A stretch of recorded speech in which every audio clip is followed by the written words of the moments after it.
Salut les amis, l'Eurobasket arrive à grands pas et la Team Upset est là pour vous accompagner. On a décidé de vous parler de quelques équipes à suivre et aujourd'hui, on vous parle de la Lituanie. Let's go!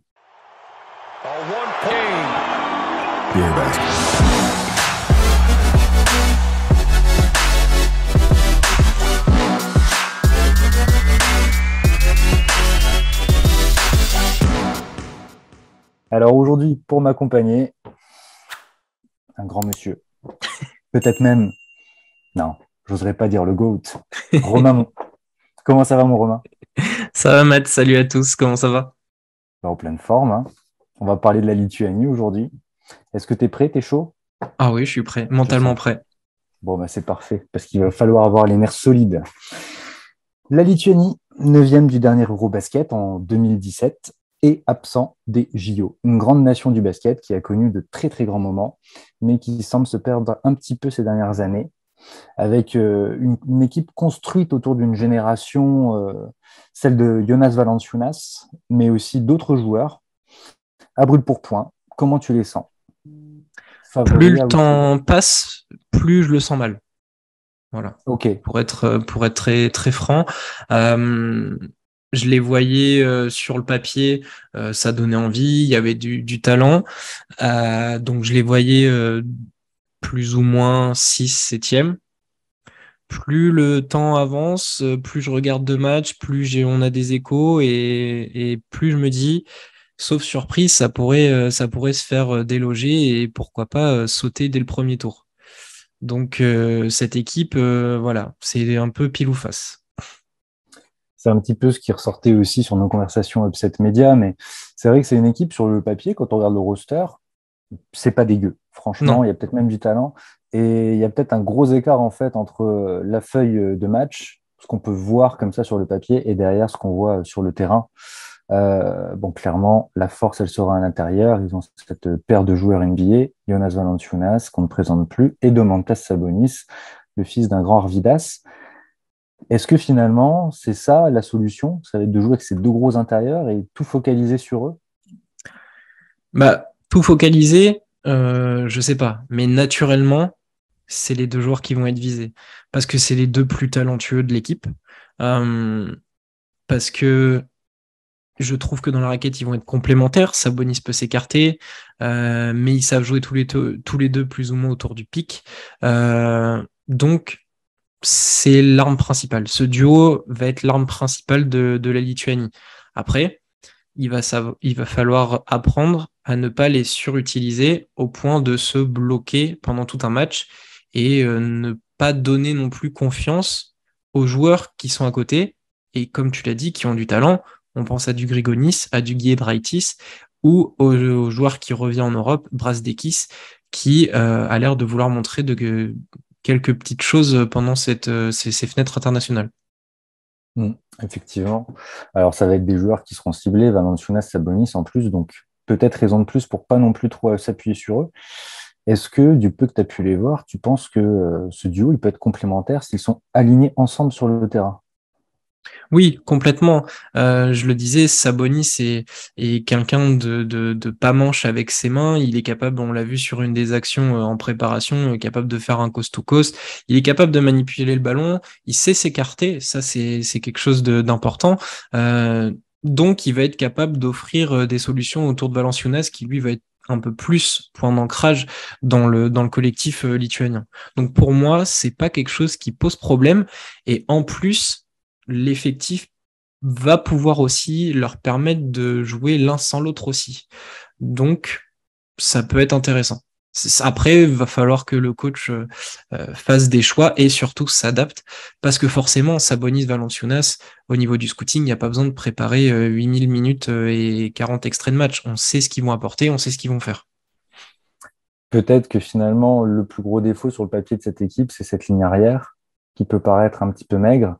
Est-ce qu'on va avoir le joueur capable d'organiser, de gérer le jeu, ou est-ce qu'il va falloir justement se partager les rôles parce qu'on n'aura pas un vrai joueur capable de prendre le ballon entre les mains, comme à l'époque de mon grand Jassikevicius, et de gérer un petit peu tout ça? On sait qu'il y a Marius Grigonis, mais Voilà, mais dans quel état? Lui qui a eu une saison un peu compliquée entre les blessures, entre la guerre en Ukraine qui a fait que malheureusement le CSK a été coupé des grosses compétitions européennes. Rokas Giedraitis sort d'une année un peu bizarre avec Vitoria. Moi, alors je vais un petit peu dévoiler mon joueur à suivre, mais l'espoir autour de ta question va être Rokas Jokubaitis, qui va malheureusement disputer sa première grosse compétition chez les adultes. Donc, on sait que le gamin a du talent, mais il est dans le grand bain, dans une grosse compétition qui, pour certains, apparaît comme l'une des plus relevées de l'histoire en termes d'Eurobasket. Donc, va falloir que le gamin réponde. Alors, est-ce que ces années avec Jasikevicius, justement, vont lui servir maintenant au point de boire la pression qui va être autour de lui? Telle est la question. Alors après, derrière, effectivement, ça peut être un joueur à suivre. Il a d'ailleurs fini meilleur espoir en Euroleague, de mémoire. Ou c'est Oui. nous qui lui avons offert ce Non, trophée non, en plus, non, hein. Non, non, il oui, l'a oui, il été. l'a été aussi, hein. Il l'a été. Bon, c'est un joueur qui joue de plus en plus aussi en Euroleague, hein, avec le FC Barcelone. Effectivement, ça peut être une solution. Moi, ce qui me laisse vraiment, je pense, le plus dans le doute avec cette équipe-là, c'est ce poste 3 entre Kuzminkas, Brazdeikis. C'est des profils difficiles à déterminer, hein. On a du mal à définir vraiment leur niveau, leur état de forme. Et on sait qu'ils Kuzminskas, auront. il sort un peu des radars maintenant. Hmm. Il vivote dans les clubs, il arrive toujours à trouver une place quelque part, mais sans avoir l'impact qu'il a pu avoir à certains moments. Voilà, c'est pas un joueur qui a eu une carrière lourde en mode c'était un joueur principal. Et là, ça se ressent. Il va être sûrement en sortie de banc. Et Brazdeikis, c'est l'interrogation aussi. C'est un jeune joueur, mais qui est formé aux États-Unis. Donc, il va falloir le voir évoluer en contexte FIBA surtout. Ouais, ça c'est sûr. Et Il a qu'il intégré oublie un aussi peu Mac. d'être auto-centré, ce qui a l'air d'être le cas. Ouais. Peut-être qu'au Žalgiris, il va apprendre cette année On lui à se souhaite. remettre dans le droit chemin. Il Maintenant, connaîtra le coach au moins. oui, ça c'est un plus. Donc, Casis Matsvitis, Max Vitis. Max Vitis, Oui. merci. Parce qu'en plus, ils nous aident pas, hein, les Lituaniens. Ils veulent pas qu'on les aide. Mais voilà, derrière, la rotation, tu la sens comment?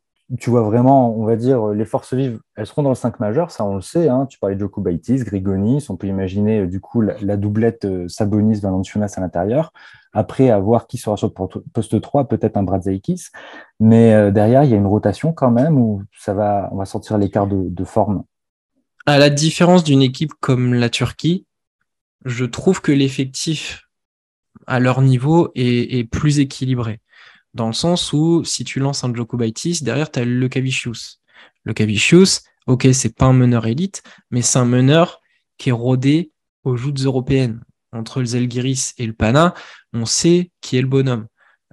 Si on prend l'effectif sur le poste 2-3, Grigonis, Giedraitis, Dimsa, Brazdeikis, Kuzminskas, c'est des joueurs qu'on connaît avec des profils qui vont être plus ou moins les mêmes parce que Dimsa ça shoot à 3 points, Giedraitis ça shoot à 3 points, Grigonis ça shoot à 3 points. Donc voilà, on sait qui sont, mais au moins il y a une continuité. Sur le poste 4, c'est déjà un peu plus compliqué. Sur le poste 5, il va y avoir du très bon avec Valanciunas et derrière Ekodas Biroutis, ça va vraiment être un niveau plus BCL que NBA. Mais Mm. voilà, sur ces postes extérieurs, il y a de la rotation.